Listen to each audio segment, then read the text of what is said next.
एक राजा ने एक सन्यासी से पूछा, मेरा चित्त अशांत है, बेचैन है। मेरे भीतर निरंतर अशांति मची रहती है। मुझे थोड़ी शांति दें या मुझे कोई गुप्त मंत्र बताएं कि कैसे मैं अपने मन को शांत करूं। सन्यासी ने राजा से कहा, आप सुबह 4 बजे यहाँ आ जाएं, जब यहाँ कोई भी ना हो, जब मैं यहाँ अपने झोपड़े में अकेला हूँ।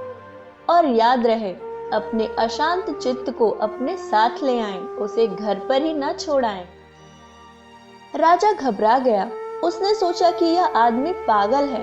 यह कहता है अपने अशांत चित्त को साथ लिए आना, उसे घर पर मत छोड़ना।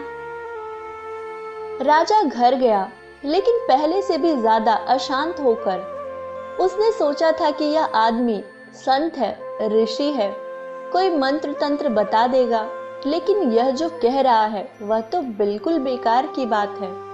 कोई अपने चित्त को घर पर कैसे छोड़ा सकता है। राजा रात भर सो न सका। सन्यासी की आंखें और जिस ढंग से उसने देखा था, वह सम्मोहित हो गया था।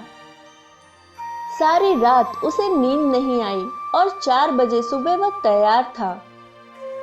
और सन्यासी ने पहली चीज क्या पूछी, वह अपने झोपड़े में डंडा लिए बैठा था।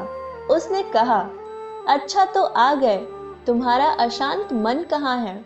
उसे साथ लाए हो ना? मैं उसे शांत करने को तैयार बैठा हूँ।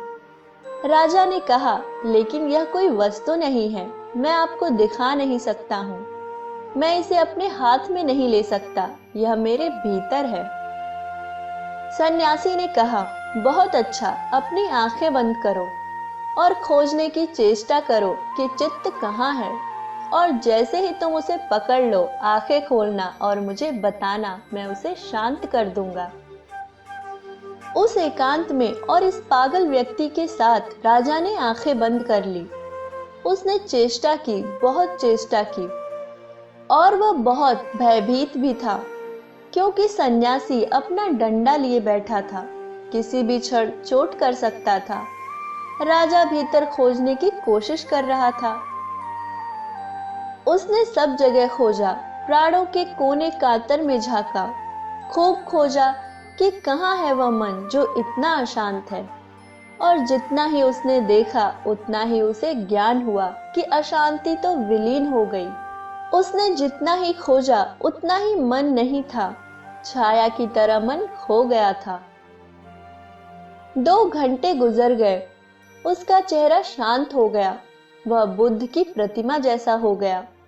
और जब सूर्योदय होने लगा तो सन्यासी ने कहा, अब आंखें खोलो।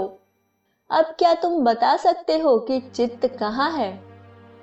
राजा ने आंखें खोली, वह बहुत शांत था।